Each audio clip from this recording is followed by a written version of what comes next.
Hello my dear students. So let's continue with our next topic. Topic number 5.9, common forces in mechanics. So pay attention. What kind of forces we are facing in our routine life? हम हमारी routine life में कौन से type के forces को feel करते हैं.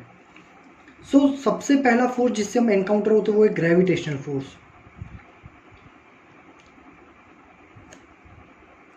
ये एक ऐसा फोर्स है कि जो हर जगह लगता है. It does not require any kind of medium. हवा में हो तो भी ग्रेविटी लगेगी, पानी में हो तो भी ग्रेविटी लगेगी, पहाड़ पे हो, डेजर्ट में हो, कहीं पर भी हो, ग्रेविटेशन फोर्स इज एवरीवेयर, है ना. पूरे यूनिवर्स में ये फोर्स लगता है. सिर्फ हम अर्थ की बात नहीं कर रहे हैं, बट यूनिवर्स में भी आप कहीं पर भी होगे, gravitation force is there. Second, some type of forces which are in contact forces. So when some of the bodies are in contact, these kind of force acts. अब दो बॉडी कांटेक्ट में हो, मतलब दोनों सॉलिड बॉडी कांटेक्ट में हो, solid and liquid contact में हो, दो लिक्विड कांटेक्ट में हो, when two bodies are in contact, whether it is solid liquid or liquid, contact forces are also there. आपकी बुक में कुछ एग्जांपल्स दिए कॉन्टैक्ट फोर्सेस के, है ना. आप उसको अच्छे से देख सकते हैं. फिगर 5.9 है, उसमें अच्छे से दिया हुआ है. But the main concept is that कि ये जो कॉन्टैक्ट फोर्सेस है उसके कितने टाइप है and what are the components of this. For example, this is the table and a book is lying on the table. This is the book which is lying on the table. So यहाँ पे ये जो contact हो रहा है, ठीक है, तो ये कांटेक्ट से दो टाइप के फोर्स प्रोड्यूस होते हैं. एक ऊपर होता है R, जिसको बोलते हैं रिएक्शन फोर्स या normal reaction force, and the another force which is either in this direction और could be in this direction, which is known as a friction force. So जब भी कोई दो बॉडी एक दूसरे के कांटेक्ट में आएगी तो दो टाइप के फोर्सेस प्रोड्यूस होंगे, एक रिएक्शन और एक friction force. And gravitational force तो होगा ही होगा एवरीवेयर, नीचे mg. और फ्रिक्शन फोर्स यहाँ लगेगा फॉरवर्ड में या पीछे, वो डिपेंड करता है मोशन पे, जिसको हम लेटर थियरी में, इसके बाद वाली थियरी में देखेंगे. This is the talk of the solid objects. But what happens when there is a liquid? Imagine करो कि ये पानी का टब है और इसके अंदर आप प्लास्टिक का जो जग होता है, मग, ये वाला, उसको ऐसे पानी में डाल रहे हो, तो क्या वो इजीली चला जाएगा? थोड़ा प्रेस करके छोड़ो, वापस आएगा. मतलब यहां पर भी वेट फोर्स mg, ग्रेविटी तो लगेगी, क्योंकि मैंने बोला कि ग्रेविटी तो पानी में भी लगती है, बट इसको थोड़ा सा पुश करके छोड़ दोगे ना तो वापस फोर्स के साथ ऊपर आएगा, बिकॉज यहाँ पे सॉलिड और लिक्विड का कांटेक्ट हुआ. Due to this contact upward direction में एक फोर्स लगेगा और वो फोर्स है बियॉन्ड फोर्स.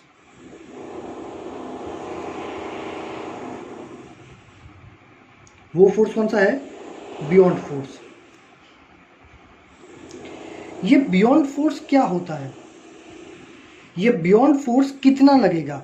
सो बियॉन्ड फोर्स का फॉर्मूला है m0g. भैया m0g क्या है? ये m0g है वेट ऑफ डिस्प्लेस्ड वाटर. क्या होता है, वेट ऑफ डिस्प्लेस्ड वाटर। मतलब उसमें ये m0 क्या है, m0 is the mass of displaced water. m0 क्या है, mass of displaced water. That means ये पानी का जग है। अब पानी के ये जग को अंदर जाना है, इतने पोर्शन को अगर पानी के अंदर जाना है तो ये क्या करेगा, पहले पानी को साइड में करेगा और वहाँ पे अपनी जगह बनाएगा। सो ये जो पानी साइड में गया है उसको बोलते हैं डिस्प्लेस वाटर, और m0 is the mass of displace water. और वो m0 के साथ g को मल्टीप्लाई करेंगे तो वो हो जाएगा वेट ऑफ डिस्प्लेस वाटर, जो कि है तुम्हारा beyond force.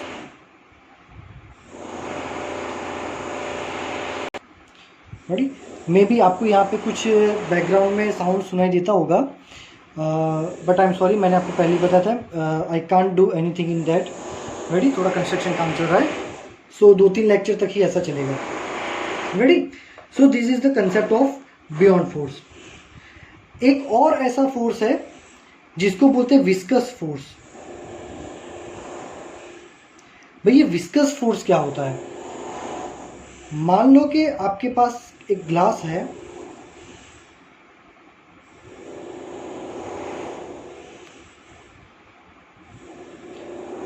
Glass which is filled of milk, और अंदर आपके पास एक स्पून है।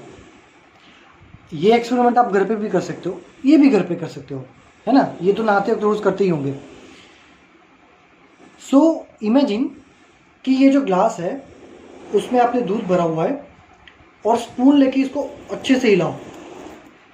हिलाने के बाद देखोगे ना तो आपको क्या दिखेगा, ट्विस्टर जैसा कुछ दिखेगा अंदर। क्या दिखेगा आपको, ट्विस्टर। ट्विस्टर क्यों दिखता है, due to viscous force. Details में ये हम पढ़ेंगे mechanical property of fluid, fluid mechanics part 2 में। मेन पॉइंट इज दैट ये विस्कस फोर्स है ना, this is a type of resistive force. दूध को ऐसे ऐसे ऐसे पानी में डाल के ऐसे चम्मच से हिलाओगे, ट्विस्टर दिखेगा। चम्मच निकालो, थोड़ी देर के बाद वो ट्विस्टर स्टेबल हो जाएगा और मिल्क जो है अपनी नॉर्मल कंडीशन में आ जाएगा।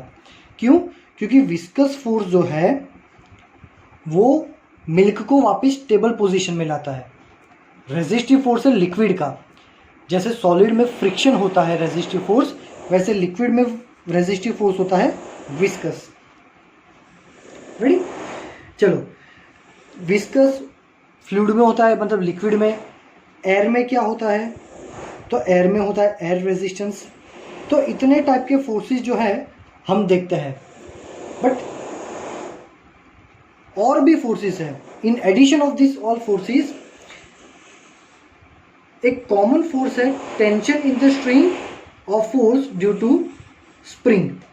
चलो दोनों फोर्स में अलग अलग दिखाता हूं। एक है spring force.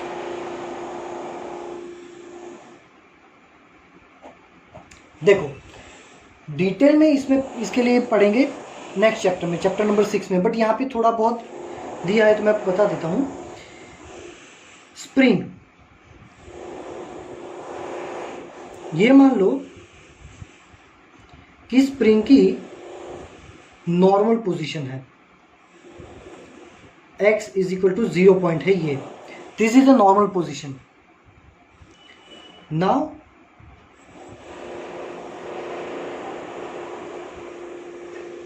I have applied some external force. मान लो कि स्प्रिंग को मैंने ऐसे हाथ से पकड़ के खींच लिया, तो मैंने अपने ऑब्जेक्ट को, ये उसकी नॉर्मल पोजीशन है, नॉर्मल पोजीशन से मैंने उसको डिस्प्लेसमेंट दिया x जितना, और ये डिस्प्लेसमेंट मैंने कौन सी डायरेक्शन में दिया, ये वाली डायरेक्शन में दिया है। मतलब अगर मैं ये फोर्स को छोड़ दूं, ये जो पकड़ के रखा है इसको मैं ऐसे छोड़ दूंगा तो क्या होगा, स्प्रिंग वापस अपनी नॉर्मल पोजीशन में आएगी। मतलब कि स्प्रिंग को कोई है जो रिवर्स डायरेक्शन में खींच रहा है, ये डायरेक्शन में उसको खींच रहा है, और उसको बोलते हैं F restoring, restoring force of spring.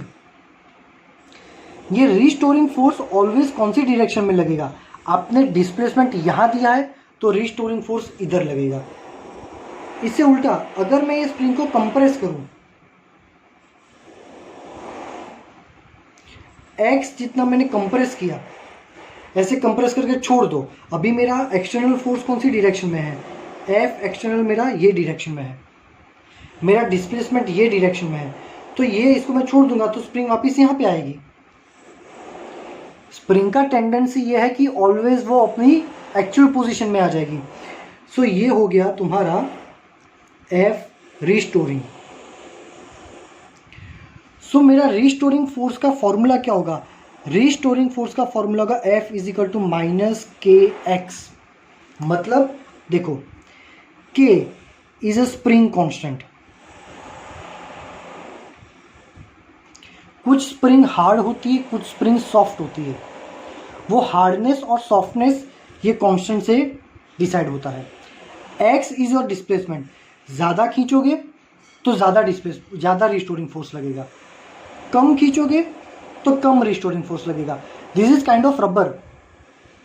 वो रबर जो आते हैं ना, वो पैसों के बंडल पे चढ़ाते हैं, वो रबर को तोड़ देना, एक एंड अपने हाथ में पकड़ना, एक एंड दूसरे यहाँ पे पकड़ना और जोर से एकदम लंबा वाला डिस्प्लेसमेंट देना और छोड़ना, उसको ज़्यादा इंजरी होगी।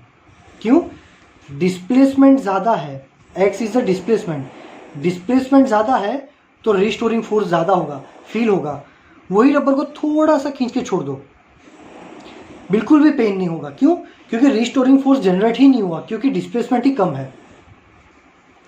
एंड माइनस, ये माइनस साइन क्या इंडिकेट करता है कि अगर डिस्प्लेसमेंट यहाँ दिया है तो रिस्टोरिंग फोर्स यहीं पर होगा, और डिस्प्लेसमेंट अंदर दिया है तो रिस्टोरिंग फोर्स बाहर ही होगा। तो ये हो गया हमारा स्प्रिंग का फोर्स, स्प्रिंग का रिस्टोरिंग फोर्स। रेडी? दूसरा एक और फोर्स है टेंशन। अब टेंशन के बारे में मैंने आपको डिटेल में बता दिया है प्रीवियस लेक्चर में कि अगर किसी भी रिजिड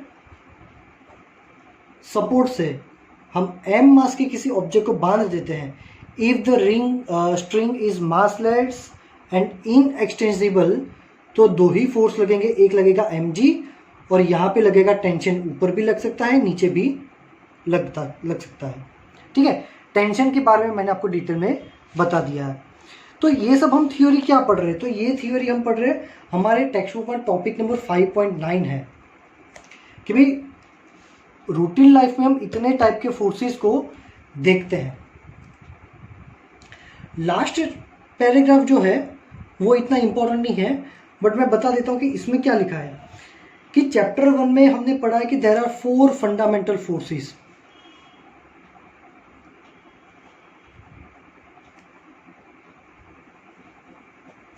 ठीक है, उसमें से 4 फंडामेंटल फोर्सेस, ये रूल बहुत इंपॉर्टेंट है कि पूरे यूनिवर्स में 4 टाइप के ही फोर्सेस हैं। उसमें से पहला है वीक न्यूक्लियर फोर्स, दूसरा है स्ट्रॉन्ग न्यूक्लियर फोर्स, थर्ड है ग्रेविटेशनल फोर्स एंड फोर्थ है electrical force.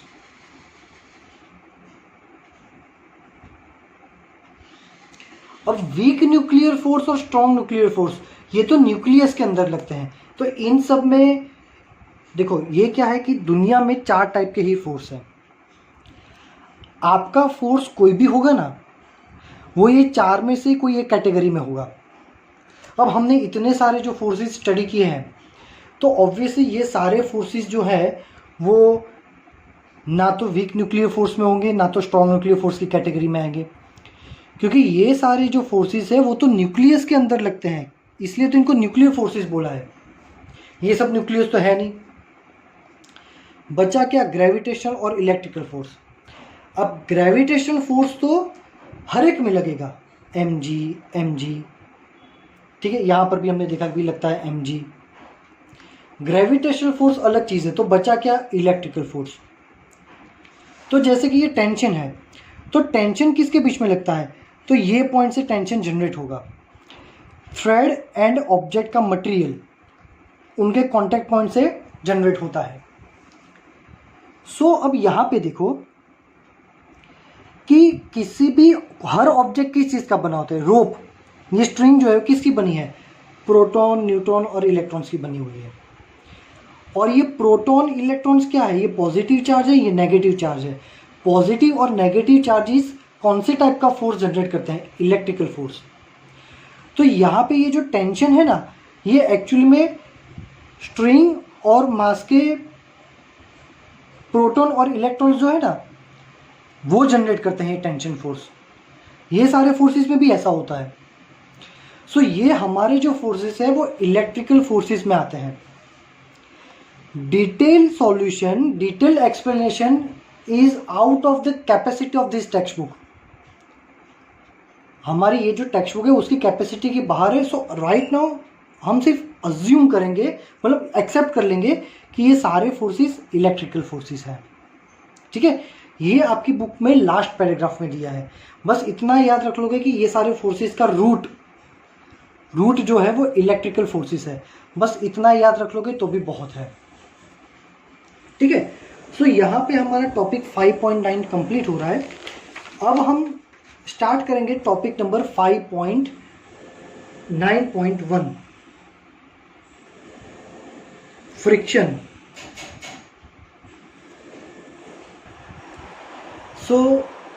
Friction is very important concept for your this chapter. Pay attention. Suppose on a table an object is lying. तो ये object पे कितने type के forces लगेंगे। एक weight force लगेगा mg एंड जस्ट उसके ऊपर लगेगा नॉर्मल रिएक्शन फोर्स n। क्या लगेगा, नॉर्मल रिएक्शन फोर्स n, है ना। कभी कभी इसको n भी बोलते हैं, कभी कभी इसको r भी बोलते हैं, लेकिन एग्जैक्टली कब n बोलना है कब r बोलना है ये जैसे जैसे केसेस पढ़ते जाएंगे तब समझ में आएगा। ये दोनों फोर्स इक्वल एंड ऑपोजिट, तो टोटल फोर्स हो गया 0, इसलिए ऑब्जेक्ट कहीं पर भी वर्टिकली मूवमेंट नहीं कर रहा। Now imagine I am applying some external force F over here. अब मैंने फोर्स तो लगा दिया, but still according to rule, suppose कि मास ऑफ द ऑब्जेक्ट है m, तो according to rule F is equal to m है। If you are applying force to a given mass there must be acceleration, मतलब इसकी speed change होगी, मतलब rest position में है तो थोड़ा मूवमेंट तो ये करेगा ही। बट मान लो कि ऑब्जेक्ट हैवी है और मूवमेंट नहीं कर रहा, you have applied force but ये मूवमेंट नहीं कर रहा, मतलब क्या होगा, तुम्हारे फोर्स की कोई वैल्यू ही नहीं रही।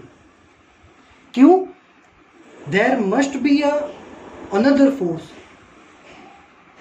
Who is applying force in opposite direction, और वो फोर्स को बोलेंगे हम फ्रिक्शनल फोर्स। वो फोर्स को हम क्या बोलेंगे, फ्रिक्शन फोर्स। ये फ्रिक्शन फोर्स क्या काम कर रहा है, ऑब्जेक्ट को मूवमेंट करने से रोकता है। So this is known as F S, where F S is a static friction force, static frictional force. So static frictional force या ऑर्डिनरी फ्रिक्शन फोर्स ऑलवेज कौन सी डायरेक्शन में लगेगा, एक्सटर्नल फोर्स के ऑपोजिट डायरेक्शन में लगेगा। कहाँ लगेगा, एक्सटर्नल फोर्स के ऑपोजिट डायरेक्शन में वो फोर्स लगता है।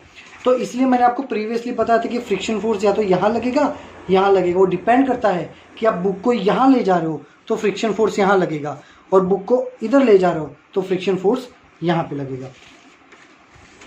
रेडी। अब मान लो कि मैं मेरे फोर्स की वैल्यू थोड़ी और इंक्रीज कर रहा हूँ,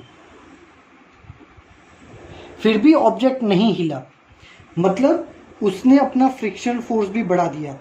अगर मैं यहाँ पे ग्राफ प्लॉट करूँ, मैं क्या करता हूँ, यहाँ पे ग्राफ प्लॉट करता हूँ my applied force versus friction force का, है ना, applied force versus friction force का। टेक्स्ट बुक में ये ग्राफ नहीं दिया हुआ है बट मैं आपको एक्सप्लेन कर रहा हूँ। तो देखो जैसे जैसे मैं एफ बढ़ाऊंगा वैसे वैसे ऑब्जेक्ट क्या करेगा, अपना फ्रिक्शन फोर्स भी बढ़ा देगा। तो ये ग्राफ ऐसे आएगा,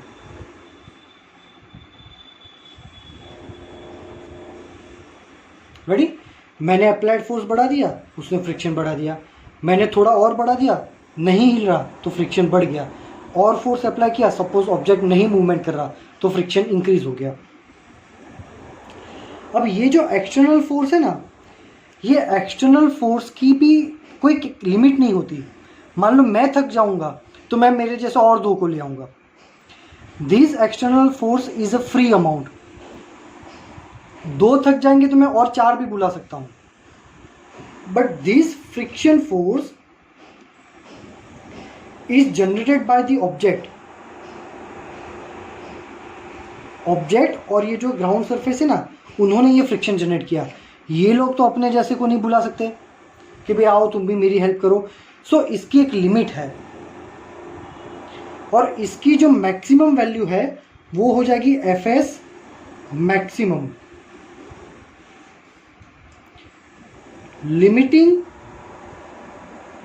वैल्यू ऑफ स्टैटिक फ्रिक्शन, आपकी स्टैटिक फ्रिक्शन की मैक्सिमम वैल्यू। मतलब आप फोर्स बढ़ा रहे हो, फ्रिक्शन बढ़ रहा है, फोर्स बढ़ा रहे हो, फ्रिक्शन बढ़ रहा है। एक टाइम आएगा कि आपका फोर्स जो है वो स्टैटिक फ्रिक्शन मैक्सिमम हो जाएगा। मतलब मान लो कि इसकी मैक्सिमम फोर्स प्रोड्यूस करने की कैपेसिटी है 50 न्यूटन और आपने भी दिया 50 न्यूटन। अब ये केस में object will just start to move, यहां से स्लाइड होना स्टार्ट करेगा, ठीक है। जैसे ही मैं 50 की जगह 51 न्यूटन करूंगा ये स्टार्ट हो ही जाएगा, क्योंकि अब आपका फ्रिक्शन इसकी मैक्सिमम वैल्यू से ज़्यादा हो गया। रेडी। तो कैसे पता करेंगे कि ये फ्रिक्शन कितना होता है, मैक्सिमम वैल्यू कितनी होती है? तो याद रखो कि F S maximum is proportional to N.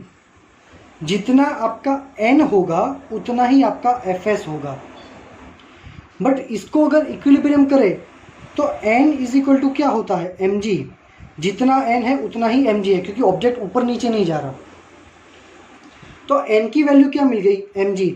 तो F S maximum is proportional to M G. अगर एन की जगह एम जी डाल दे तो ये प्रोपोर्शनल रिमूव करेंगे तो एफ एस मैक्सिमम होगा म्यू एस एम जी। कितना होगा, mu S M G. Most IMP formula. How can we find the static friction maximum value? ये म्यू एस क्या है, coefficient of static friction. Ready, ये आपको क्वेश्चन में दिया होगा। चलो अब मान लो कि मैं और भी वैल्यू दे रहा हूं, एफ एस मैक्सिमम से भी ज्यादा वैल्यू दे रहा हूं, ज्यादा फोर्स अप्लाई कर रहा हूं, तो क्या होगा, अब ये ऑब्जेक्ट स्लाइड करना शुरू कर देगा। सो स्लाइड करना शुरू करेगा, उसके बाद भी क्या फ्रिक्शन लगेगा? यस, फ्रिक्शन तो लगेगा, बट अब वो फ्रिक्शन का फॉर्म चेंज हो जाएगा। अगर मेरा ऑब्जेक्ट राइट हैंड साइड पे यहाँ पे स्लाइड कर रहा है तो अब एफ एस को कट करके नया फ्रिक्शन उसका जगह लेगा और वो फ्रिक्शन है एफ के। एफ के होता है काइनेटिक फ्रिक्शनल फोर्स। क्या है वो? काइनेटिक फ्रिक्शनल फोर्स, ठीक है। सो एक्सपेरिमेंट ये कहता है कि स्टैटिक फ्रिक्शनल फोर्स ऑलवेज ज्यादा होता है काइनेटिक फोर्स से, आईएमपी रिलेशन। तो एफ एस मैक्सिमम के बाद भी अगर तुम फोर्स प्रोड्यूस कर रहे हो तो वो एफ के पे आ जाएगा। ये काइनेटिक फ्रिक्शन है और ये स्टैटिक फ्रिक्शन है। और ये है तुम्हारा मैक्सिमम फोर्स। रेडी? चलो, तो एफ के हो या एफ एस हो, दोनों कहाँ लगेंगे? अप्लाइड फोर्स के ऑपोजिट डायरेक्शन में। सो एफ एस एक्चुअली में क्या वर्क करता है? सो एफ एस तुम्हारा जो इंपेंडिंग मोशन है,